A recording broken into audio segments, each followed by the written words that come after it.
There's been another asylum seeker boat sinking near Christmas Island. One body has been recovered from the ocean, scores have been rescued. It's happened just 13 nautical miles from where another boat capsized last Thursday.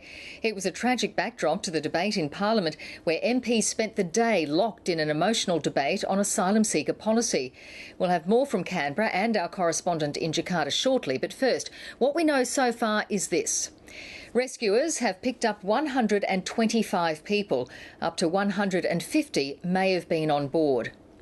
Australian police received a phone call from the boat at 6:17 this morning. 3 merchant ships were on the scene 4 hours later.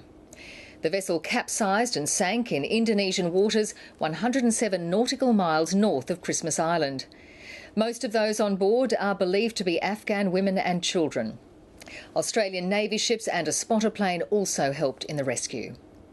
We begin our coverage with the ABC's Indonesia correspondent Matt Brown.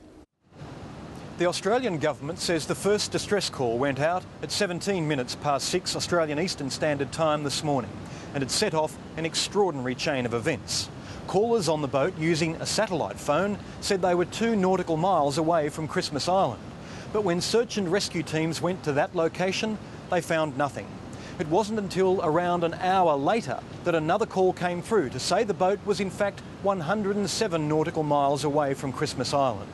That put it around halfway between Christmas Island and the Java mainland. And that's when Australian authorities sent a fax message to their Indonesian counterparts to say around 150 Afghan women and children were on board. When a merchant ship arrived on the scene another 3 hours later, it reported the boat was still afloat and the passengers were on deck wearing life vests. It wasn't until another hour had passed that the boat was reported to be sinking. The Indonesians don't have ships that can make that rescue voyage quickly, but the Australian Navy sent 2 ships and a surveillance plane to help with the rescue effort. In Indonesia now, the police are waiting for details of interviews with the survivors to see if they can work out who sent this boat. And they're still piecing together details of the last fatal voyage. Here, police and politicians alike see this as a problem created by Australian policy, a problem they can do little about. Matt Brown, ABC News, Jakarta.